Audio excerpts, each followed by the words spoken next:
just do the best you can, take lots of pictures, that way we can assure which ones are better to get the magazine, and go for it. Because the thing is, we're not professional writers. I'm talking about freelancers. We are people that write for a hobby about a hobby we love, which is metal detecting and treasure hunting. That's all that counts. So I'm going to go through this handout that we've got. You've got in your package there. And if you will, make a note of any questions you have, and then at the end, I will go through and I will answer any questions you have about any of this. And hopefully, we can get you published either in American Digger Magazine or in one of the other publications. So, with that being said, we will move right along.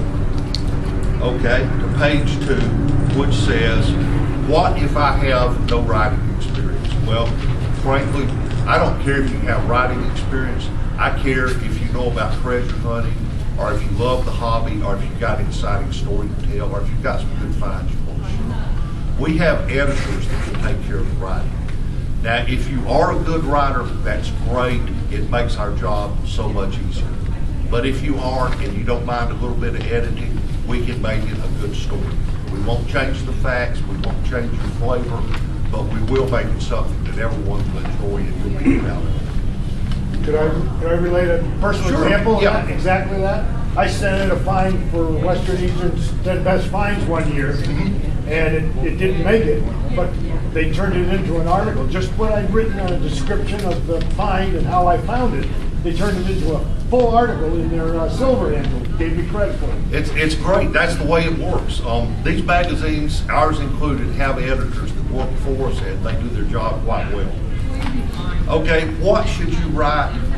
The world does want to hear about your digging experience, because that's what this is about. When I say digging, I'm talking about treasure hunting.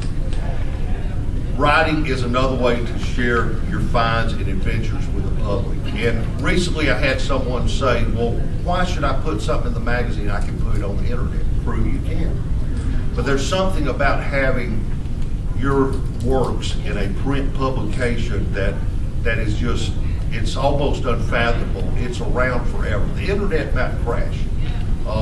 Things may happen, you know, the web page may disappear, your files may be eaten by the computer, but there will always be a copy of a print magazine somewhere that you were published in. And most of them are going to be in the Library of Congress, so your name's going to live on long after you're gone just by getting into a print publication. What should you write? If you think it's interesting and it relates to what the magazine's about, chances are somebody else is going to find it interesting. Whether I enjoy it as a publisher or not, I know pretty much what my readers like to read. I keep in touch with them. And I look at all the readers that we have as personal contacts of mine, even though I've not met most of them. I've just got a pulse on them as to what they like. So go ahead and write what you think people are going to want to read or what you enjoy. And if it's good enough, it's going to get the magazine. If it's not good enough, we'll contact you and let you know. Okay, who should you send your stories to? I've already named what I consider the top 3 or 4 treasure hunting magazines. But what you need to do before you submit it, even though you've got the writer's guidelines, is actually read a few copies of the magazine. Actually look at it so you will see the flavor that their stories have and the pattern that they have in there. As far as how long submitted articles should be, that's in the writer's guidelines, and that's why you always want to get the guidelines. I remember early on with Western Eastern Treasures, I sent them an article, and I didn't bother. They sent me the writer's guidelines, and they had changed, and I didn't realize it.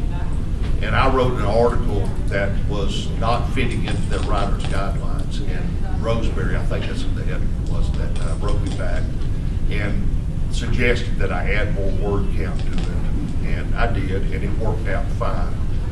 But had I only read those writer's guidelines, I would have saved myself a lot of pain and effort. Okay, should it be on disc or hard copy? If you're sending it to American Digger Magazine and you have access to a computer, please put it on disc or email it to us for that. I'm a slow typer, and I do most of the typing in American Digger Magazine. quite honestly, if I've got one good article right here that's on computer disk or that was emailed to me, and I've got another one that's handwritten or typed here that I'm going to have to retype into our format, the disk is going to get first preference. They'll both go in there, but if you make it easy on us, you will get published a lot quicker.